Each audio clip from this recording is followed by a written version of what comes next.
Esa es la espada que el Señor nos da, su poderosa palabra. Y vamos a Juan 21.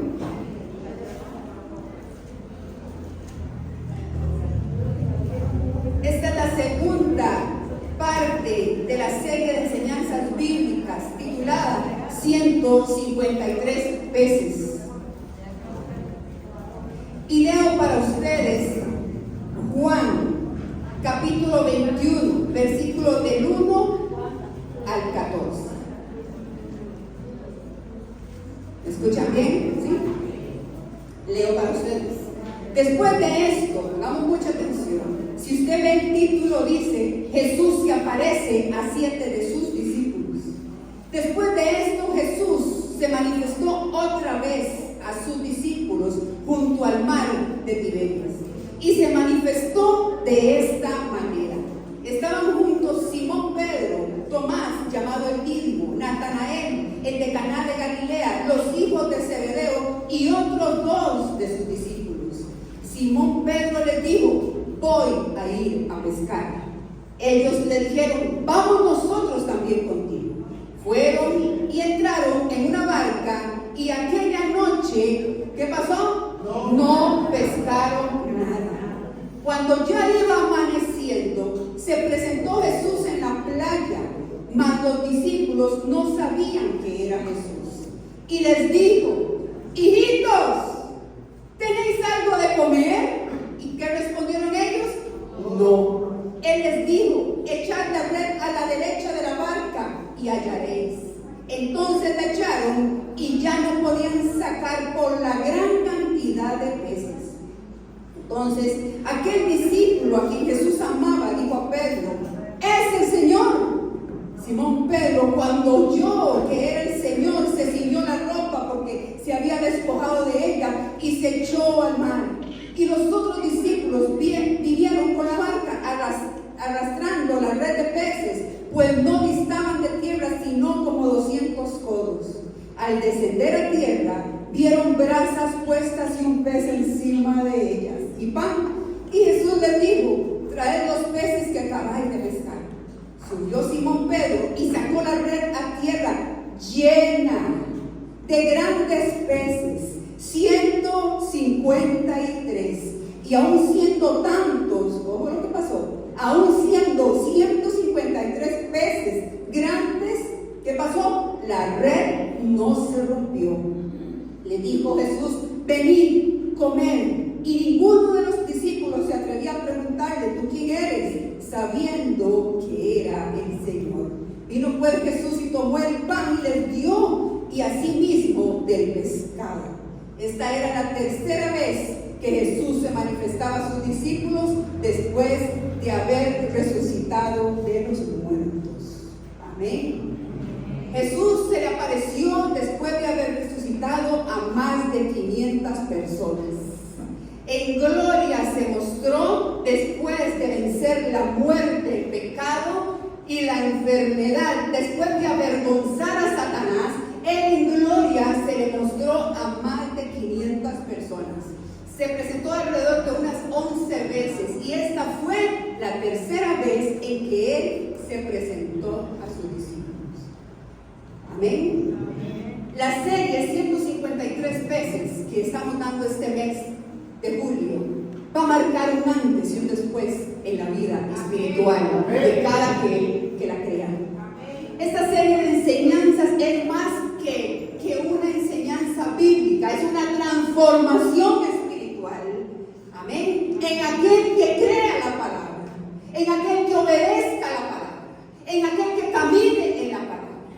El Señor definitivamente nos ha traído de su mano, y tener, hermano, la responsabilidad de administrar un ministerio, de liderar una iglesia, no es nada fácil. Esta congregación tiene 10 años, sí. Tal vez usted dice: ¿cómo? ¿En dónde estaban? Es que empezamos en una casa, hermanos, con 4 personas, y hoy el Señor nos está llevando a un crecimiento exponencial de adentro hacia afuera. Y empezamos, y desde el día 1 hemos visto la mano de Dios, hemos visto el respaldo de Dios, porque con sabiduría y temor y temblor el Señor Señor, hemos tratado de escuchar su voz y obedecerla. Amén. Y hemos amado y respetado la presencia de Dios desde que éramos 3 o 2 o 4 y ahora que somos 80, que somos 90, que somos 100. Amén. Han pasado 10 años y es fácil decirlo, pero han sido años maravillosos en donde hemos aprendido a madurar, hemos aprendido a crecer, hemos aprendido a ver cómo Dios nos ha llevado, cómo nos ha traído, y podemos decir hoy en este año 2025, Ebenezer, el Señor hasta aquí nos ha ayudado.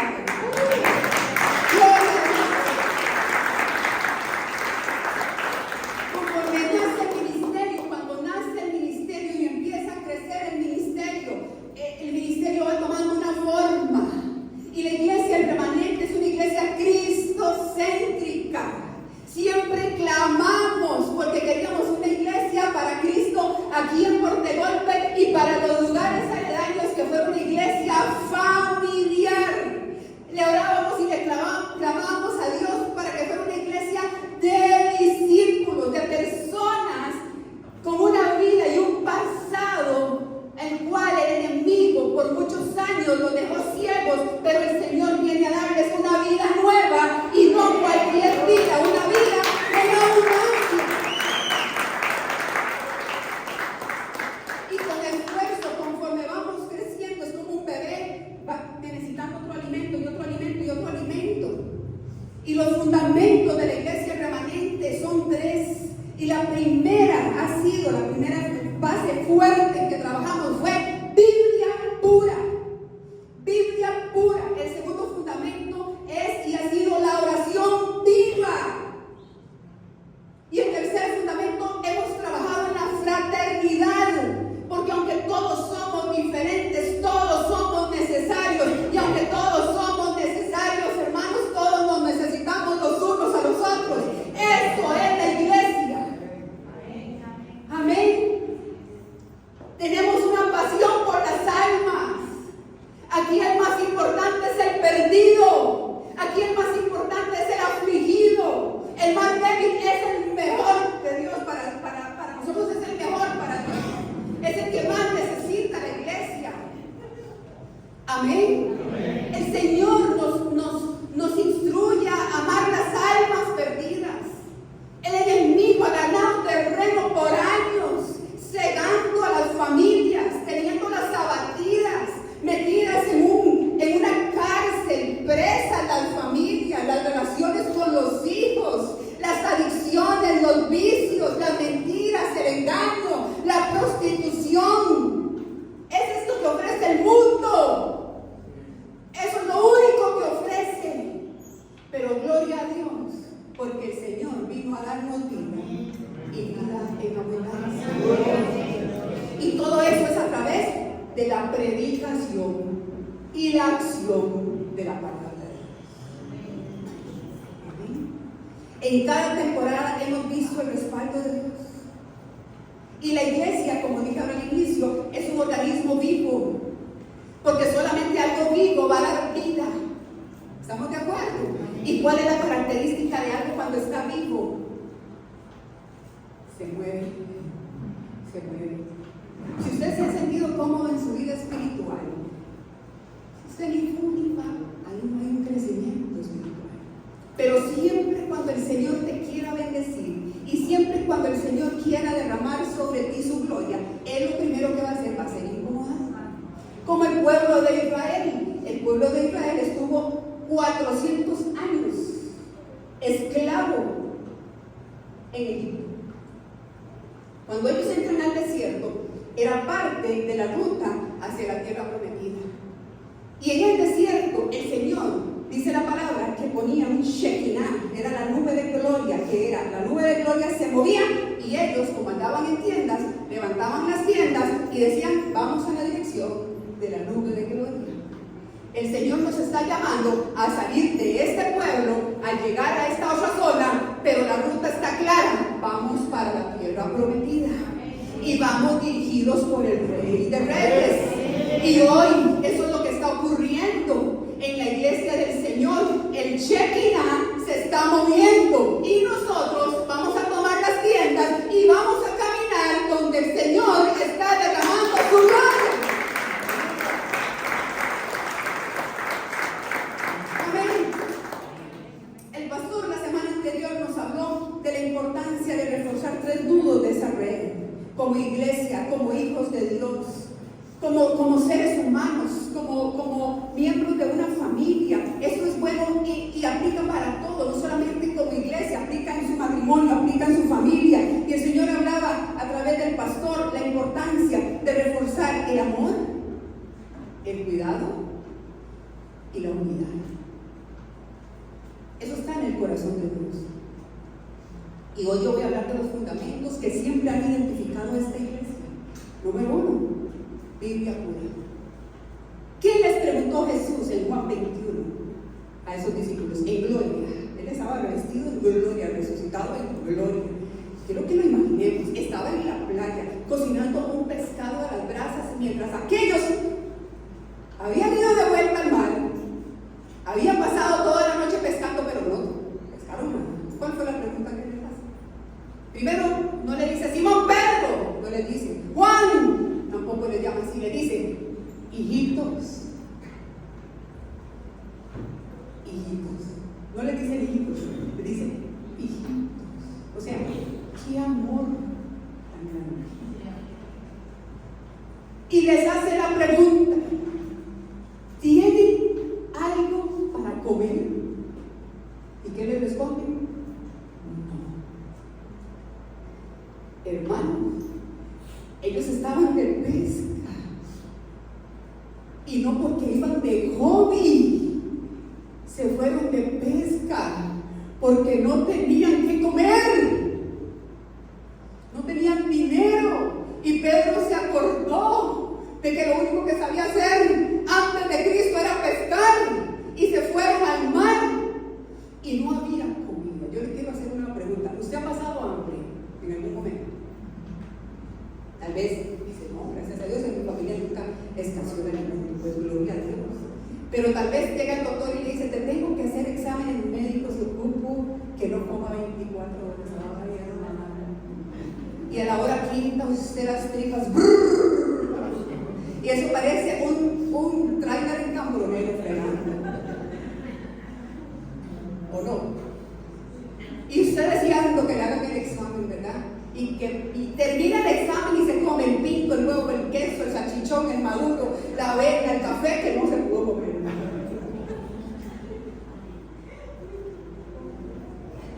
O bien, en algún momento llega uno, prepara la comidita para el trabajo. Me recuerdo perfectamente, yo hacía la prueba que me acordaba cuando yo entré a trabajar al Ministerio de Seguridad Pública.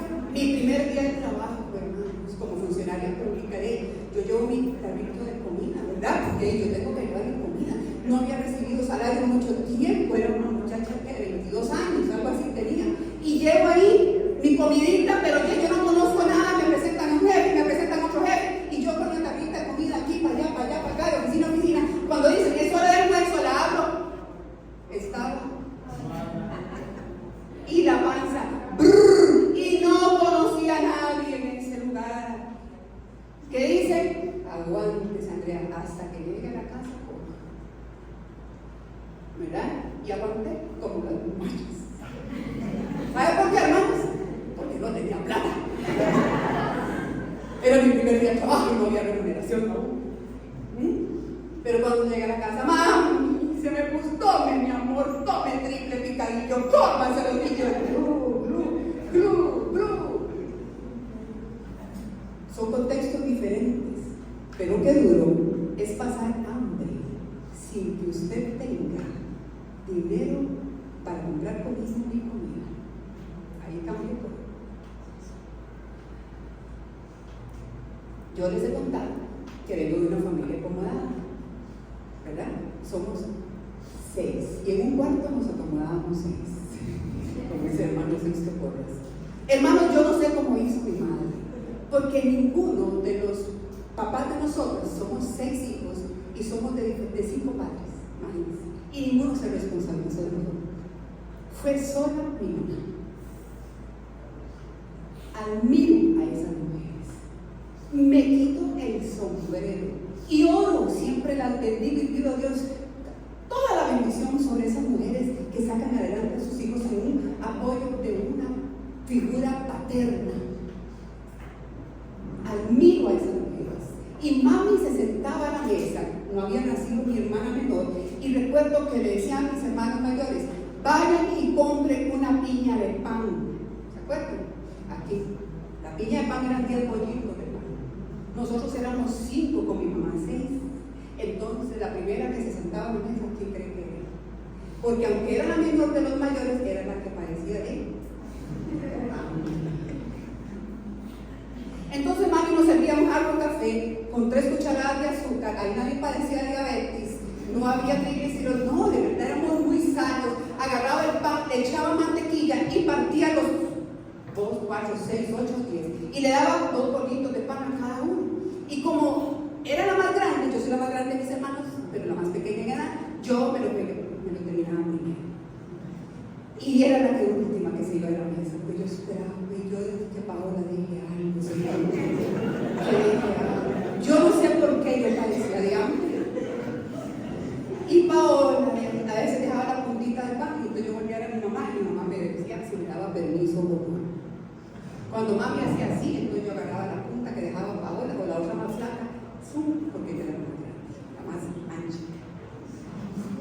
Pero conforme fui creciendo, un día me senté con mi mamá, ya razonaba un poquito más, y éramos de una familia de escasos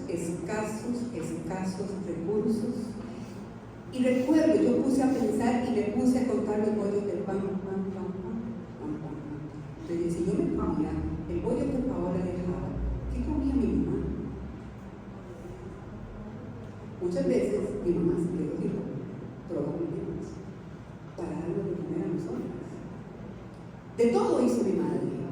Recuerdo que un día llegó una tía paterna de ahí, cuando ya me vio que era igualita a ellos, yo le tengo que decir que sí era el de mi papá, ¿verdad? Entonces llegó y dijo a mi mamá: yo vengo a que me regales a mí.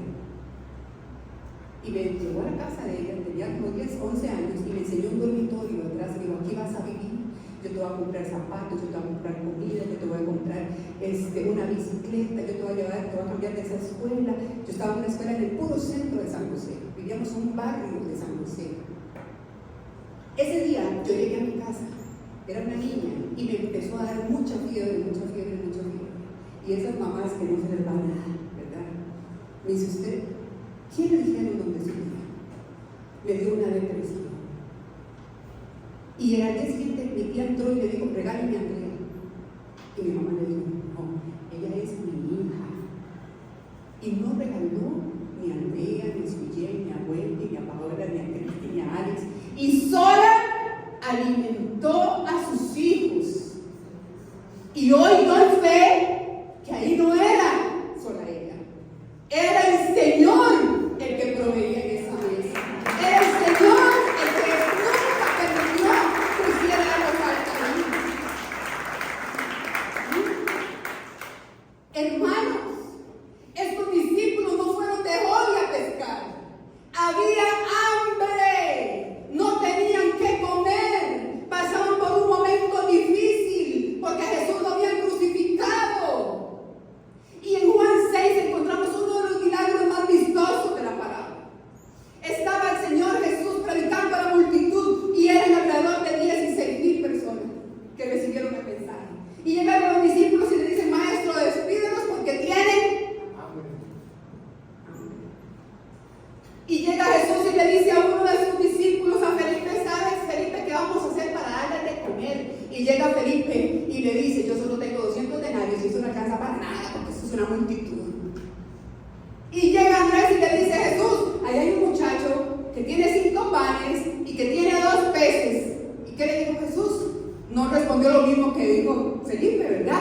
Esos 200 denarios no alcanzan. No dijo eso. Jesús dijo: tráiganme esos 5 panes y tráiganme esos 2 peces. Llegó el maestro, puso en fila a sus discípulos y esos 5 panes hizo 12 pedazos, y de los 2 peces hizo 12 pedazos, puso un pedazo de cada uno de esos en las manos de los discípulos y se multiplicó.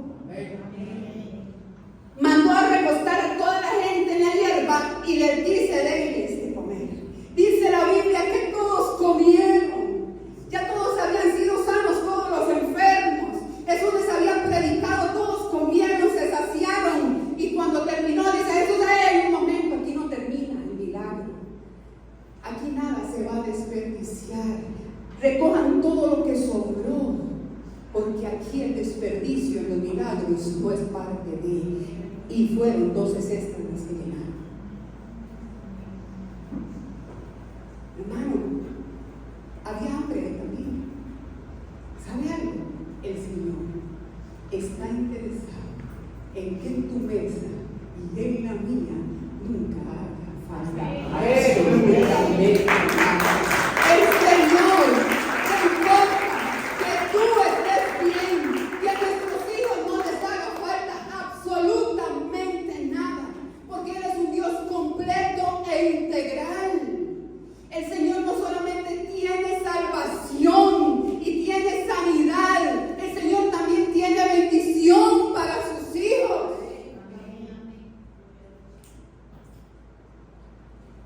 El Señor enseña un principio básico de mayordomía en ese milagro, donde le da de comer a 16,000 personas. A nosotros nos parece al revés. Primero, Señor, deme y multiplique para dar. No, aquí era diferente. En el reino de los cielos es diferente. Traiga lo que tenga, y cuando usted comparte es cuando se le multiplica. Amén. Nosotros le estamos diciendo a Dios, multiplícame para compartir. Así no funciona en el reino de los cielos. En el reino de los cielos es: tome, Señor, mis 5 panes y mis 2 peces. Yo comparto de lo mucho, lo poco, o lo medio, o lo nada que tengo. Y tú, Señor, tienes el poder de multiplicar.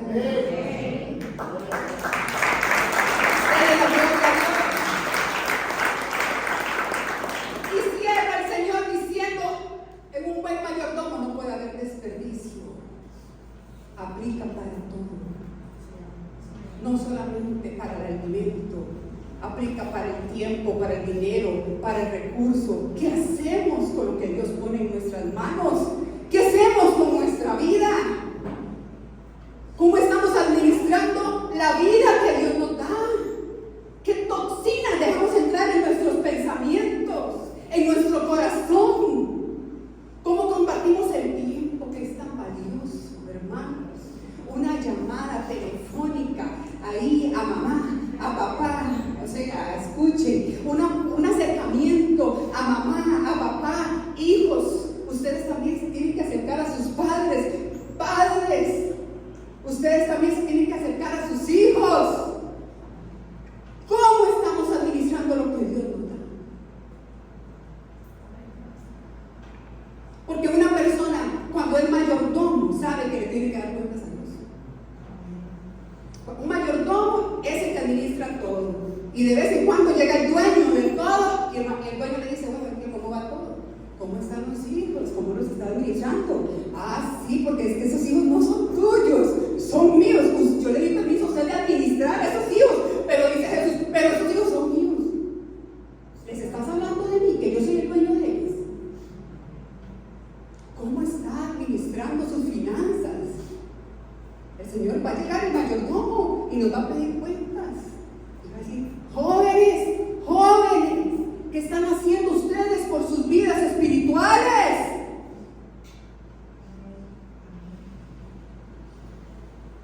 Porque es que tu vida no es tuya, es mía, dice el Señor. Amén. Y cuando el salmista dice: Jehová es mi pastor, nada me faltará, no se refiere solamente a que tengamos todo, hermano, que queremos. Se refiere, aunque no tengamos todo, nada nos hace falta. Amén. En Juan 21 había hambre, no hubo pesca, no había comida, había incertidumbre. Ellos no habían pescado nada y ¡pum! Hijitos,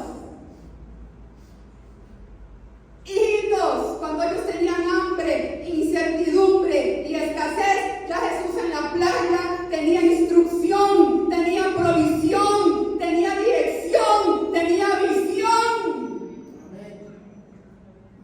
Y les recuerda que no son huérfanos y les dice: hijos, tire la red a la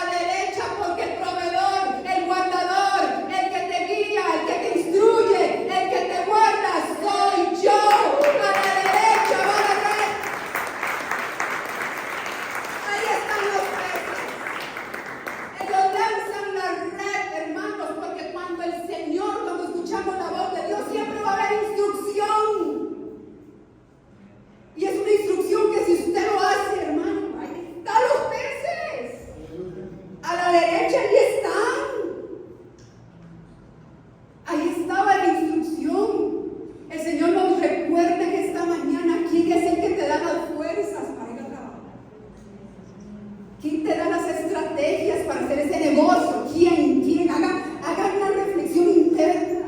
¿Quién te da la sabiduría para hacer ese examen, muchacho, muchacha? Porque usted se puede saber el libro de arriba de tapa a tapa y recitarse toda la materia, pero el que te da la sabiduría, la inteligencia, el conocimiento, las fuerzas, el trabajo, la gracia, la misericordia, la puerta abierta, no es usted, es el Señor. Es Él. Si hay algo que ama a un padre, es bendecir a sus hijos obedientes. Dios ama bendecir a sus hijos. Dios ama bendecir al pueblo. Dios ama derramar su gloria sobre sus hijos obedientes. Somos bendecidos por el Dios de la obra para bendecir la obra de Dios. Después Jesús le da otra instrucción a ellos. Cuando ya les llegan a playa y Jesús está cocinando el pescado, le dice: traigan lo que pescaron aquí, traigan todos sus 150 aquí nos traen.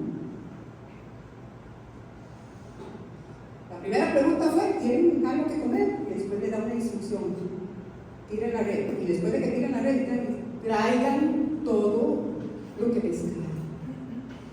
¿Sabe qué les está diciendo el Señor y qué nos dice en esta mañana?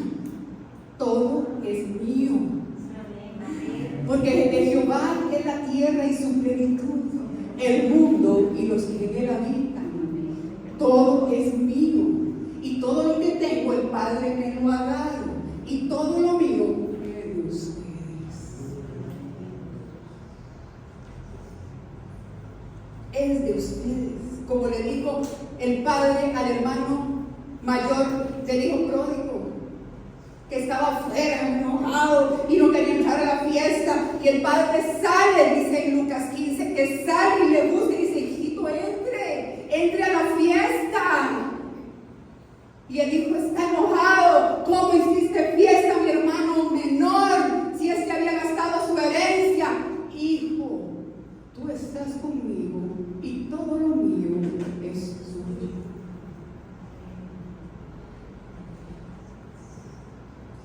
El Señor siempre nos va a mover a obedecerle y nos va a decir: traigan los peces, esos hijos, tráiganlos, ese matrimonio, tráiganmelo, es mío. Ese trabajo, esa puerta es mía, yo fui el que la abrí. Tráiganla aquí, tráiganla acá. Gloria a Dios, hermanos, porque hoy por hoy estamos aquí de pie. Estamos en un lugar, en un granero. Aquí el Señor nos reunimos a hacerle culto al Señor. Y yo veo, uno ve para atrás y, como le decía al inicio se cuenta fácil decir 10 años. Y todo esto que usted ve, y falta mucho más. Pero solo eso es un ápice de lo que Dios está haciendo con nosotros. Todo se ha construido con los diezmos y las ofrendas del pueblo obediente que trae los 153 peces y los pone delante de Dios. El Señor desde el día 1 nos dio una visión y dijo: aquí no vamos a hacer ventas de comida para recoger para los. Aquí no vamos a hacer ventas de esto, ni de esto, ni de esto, ni de eso, respetando y honro y le digo a los pastores que lo hacen. Pero el Señor nos dio una visión y nos dijo: la bendición de la obra de Dios va a ser por la bendición de los hijos que amen al Dios de la obra. El Señor, la forma que tiene de bendecir su obra es bendiciendo a su pueblo. Y al comienzo, es que esto se ha construido. De eso hablaba con una hermana que va a servir en el ministerio de misiones, vienen unos canadienses y dice que tienen un proyecto hermoso en San José y que los canadienses traen arquitectos, ingenieros, materiales de construcción, les traen la comidita, les traen. Y yo digo: aquí todavía no ha llegado esa parte, esa etapa del ministerio. Pero aunque no tenemos todo, nada nos hace falta. Amén. ¿Estamos de acuerdo? Y Dios puede enviarnos si Él quiere, porque Él es dueño de todo. desde la parte física hasta la parte espiritual, porque hay un pueblo bendecido por Dios que ha creído en la bendición de Dios y que sabe que la instrucción les da bendición.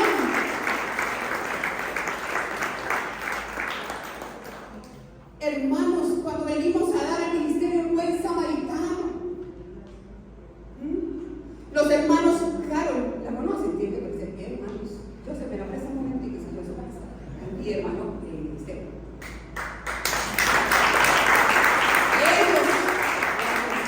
Ellos son los encargados, tienen 2 años de estar encargados. Ellos escuchan la voz del pastor y el pastor le dice, ¿a dónde? Porque buscamos personas, familias de la comunidad de fe que estén enfermas, que no puedan trabajar. Entonces se hace un diario pequeño, módico, pero con mucho amor. Y hemos sido testigos. Yo le digo, Carol, hay frijoles, un montón. No, hermana, que falta arroz. Sí, pero ya llegó. Yo le doy testimonio esta mañana, hermanos. Cada mes los 5 panes y los 2 peces que ustedes traen aquí, el Señor lo multiplica. Y de un diario se sacan hasta 3, hasta 4.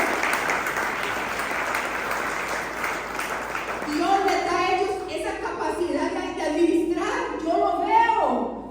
Yo lo veo, pero sobre todo el amor para ir a repartir.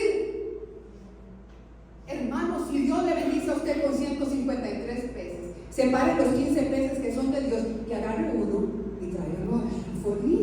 Y si Dios lo bendice con 253, traiga 2 pesos al alfolí. Porque si Dios le da la bendición y usted ha podido venir y sembrar una bolsa de azúcar, pero hubo un mes en que usted dice, esto es una pesca milagrosa. Hermana, Andrea, es que no solo tengo azúcar, tengo arroz, tengo frijoles, es bienvenido. ¿Sabe por qué? Porque el Señor a usted le va a seguir multiplicando y el pueblo de Dios va a seguir siendo bendecido. ¿A ese sería el pueblo de Dios? Pero si usted piensa, no, que dejo que le sobre, aquellos que tienen que les sobre, yo no tengo, a mí me faltan, que me den. Si usted piensa así, no va a haber la multiplicación. Allá habían 5 panes y 2 peces, ¿verdad? Y cuando se compartió, fue cuando se multiplicó. Y como a Jesús te importa que su pancita esté llena y el corazón contento, ¿verdad? Él trabaja de forma integral. Y dice el profeta Amós, el capítulo 3, versículo 1. He aquí vienen días, dice el Señor. Levanta su mano, Jesús para usted. He aquí vienen días, dice el Señor, en los cuales enviaré hambre a la tierra. No hambre de pan, ni sed de agua, sino hambre de oír la palabra de Dios. Diga conmigo, tengo hambre. Necesito la palabra de Dios. Tengo sed del Espíritu Santo. Vamos, díganme. Señor, despierta esa hambre. Necesito amar tu palabra, porque dice Juan 14:15 que el que tiene la palabra de Dios y la guarda, ese me ama. Diga, Señor, tengo hambre. Vamos, conmigo. Hambre de tu palabra, hambre de tu presencia. Señor, ayúdame y despiértame. Despiértame, Señor. Yo quiero ese desayuno que tenías ahí con los discípulos en esa mañana al amanecer. Yo quiero tu palabra. Quiero llenarme de lo que ha salido de tu boca. Esa va a ser mi única razón de vida. Despierta, Señor, hambre por tu palabra. Aquí es muy lindo. Usted vio la adoración, era gloriosa. Como adorábamos, como cantábamos al Señor. Pero siempre tiene que haber palabra. En el vallado de los miércoles hay una pequeña reflexión con una palabra. El hermano Cliver hoy dio la palabra del inicio y era Biblia. La palabra de ofrenda es Biblia. Como dice Romanos 10:17, porque la fe viene por el oír y el oír de la palabra de Dios. Hoy usted se están alimentando de la palabra de Dios. Y Jesús está interesado en llenar nuestro vasito, pero también en llenar nuestro espíritu de su palabra. Y eso va a ocurrir, y ahora no solamente como siempre ha ocurrido aquí en la iglesia, ahora va a ocurrir en los grupos de crecimiento, en las casas. Yo veía cada casa donde hay pescado a las brasas. Ese día que se reúnan en el pueblo donde es usted, porque vamos a ver, en cada uno de los pueblos va a haber un grupo de crecimiento. Y ahí va a haber palabra de Dios. Va a haber alimento espiritual. El Señor ya está preparando y nos dice lo que le dijo a los discípulos ahí en Juan 21, en el versículo 12: vengan y coman. Coman. La otra característica de esta iglesia y fundamental que también vamos a tener en los grupos, aquí en el culto todos los domingos y en los grupos de crecimiento, porque eso siempre nos ha identificado, es la oración viva. Vamos a Hechos 1, capítulo 12, rápidamente. Libro de los Hechos, capítulo 1.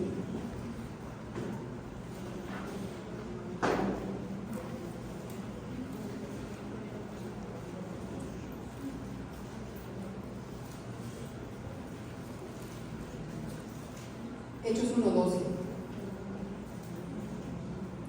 Dice así: entonces volvieron a Jerusalén desde el monte que se llamaba Oliva, el cual está cerca de Jerusalén, camino de un día de reposo. Y entrados, subieron al aposento alto donde moraban Pedro, Jacobo, Juan, Andrés, Felipe, Tomás, Bartolomé, Mateo, Jacobo hijo de Alfeo, Simón el celote y Judas el hermano de Jacobo. Todos estos perseveraban unánimes en oración y en ruego con las mujeres.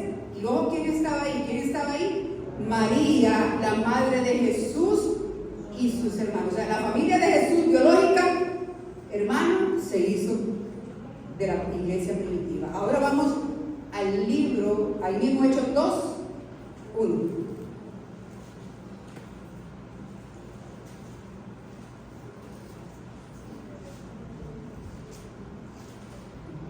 Cuando llegó el día de Pentecostés, estaban todos, ¿cómo estaban? Unánimes, juntos. Y de repente vino del cielo un estruendo como de un viento recio que soplaba y que llenó toda la casa. Subrayelo, donde estaban sentados, y se les aparecieron lenguas repartidas como de fuego, asentándose sobre cada uno de ellos, y fueron todos llenos del Espíritu Santo y comenzaron a hablar en otras lenguas según el Espíritu les daba que hablasen. Hermanos, la oración viva, es una oración que no se detiene fácilmente. Es una oración que insiste, que persiste, como aquella mujer cananea. La oración viva es una característica de la iglesia el remanente. Sí, somos una iglesia que cree en el poder de la oración. Somos una iglesia que hemos visto oraciones respondidas día por día. Pero el cumplimiento de las promesas de Dios en este pasaje bíblico tiene una característica. Ellos estaban reunidos en una casa. En la iglesia se ve la gloria de Dios. En las casas se va a manifestar aún más la gloria de Dios.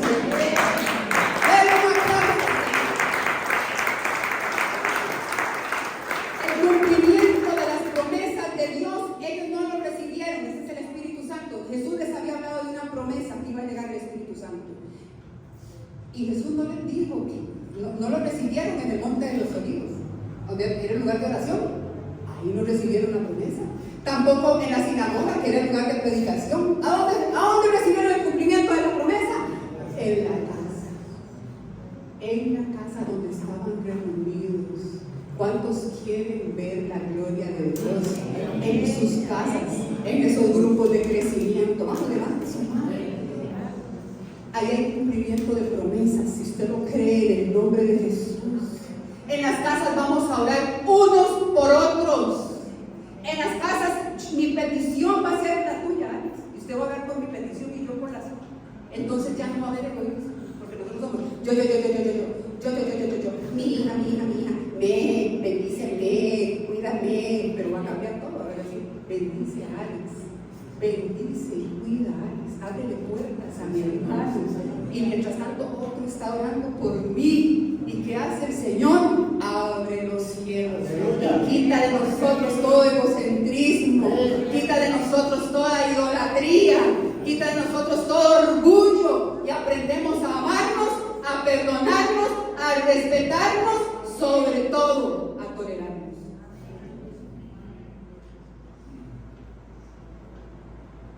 Aquí en la iglesia el pastor tiene cada fin del culto, dice: ¿quién necesita oración? Pase adelante. Y si no se abre ese momento de oración, hay un grupo de hermanos que siempre están sirviendo en oración. ¿Los conocen ustedes? ¿Hermanos? ¿Saben quiénes? Pónganse de pie. Los que nos ayudan en la administración, pónganse de pie para que los conozcan. Usted va a ver a la hermana Carla, al hermano Oscar, se va a ver a Carmencita, a la hermana Rosito, se va a ver a la hermana Cristina, Vivi, que no vino, podemos a hermano Cliver. Podemos sentarnos. Porque el pastor no puede orar por los 40 al mismo tiempo, ¿verdad? Sería, ¿verdad? Entonces, ¿qué hace? Nos repartimos y oramos unos por otros. Pero en las casas vamos a hacer 10, ¿verdad? Y vamos a fluir más en esa oración. Y en vez de tener 2 o 3 testimonios por semana, eso se va a multiplicar por 10. Vamos a tener de 20 a 40 testimonios por semana de lo que debo hacer. Porque la oración eficaz del justo puede mucho, tiene poder. El otro pilar, el otro fundamento es la fraternidad. Vamos a Efesios 4.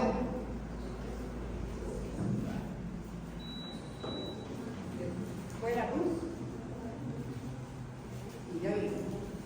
Hola, hola. Vamos a ver esos aires que funcionan. Efesios 4, capítulo 1, del 1 al 6.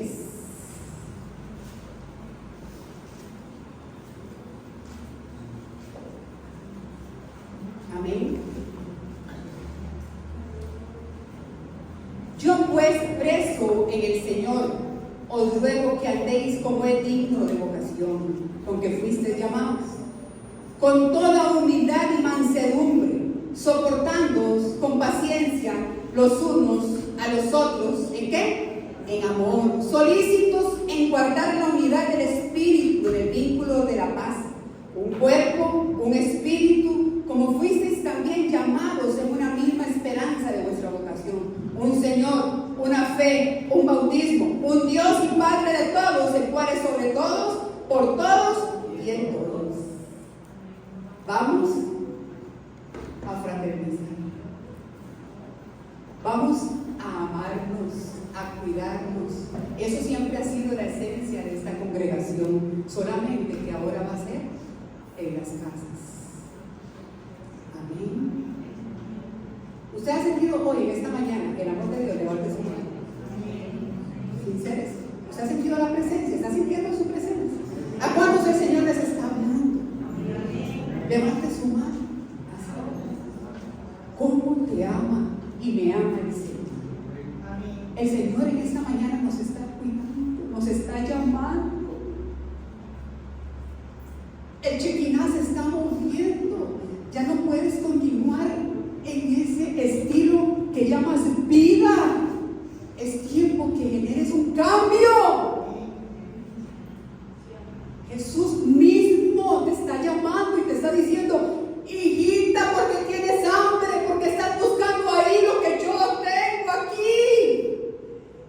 Te estás desgastando en ese mar toda la noche, en tus propias fuerzas, en las fuerzas naturales, en las fuerzas de hombre, pero yo tengo aquí lo que es en la fuerza sobrenatural. Yo tengo lo que usted está buscando.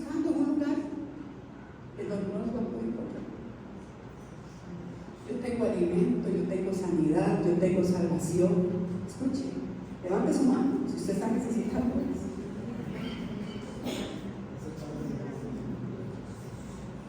Yo tengo libertad para ti. ¿Cuánto necesitan libertad? Y estoy cansado de este ciclo que vivo en mi familia. Estoy cansado. Vamos, levante su mano.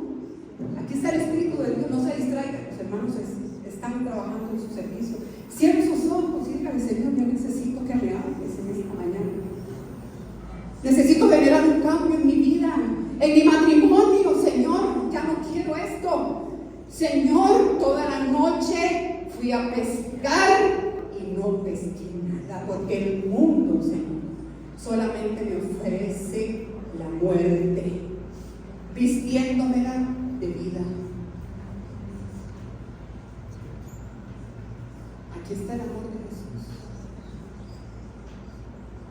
Hermanos, cuando estaban en la barca, Juan, el discípulo amado, escuchen bien,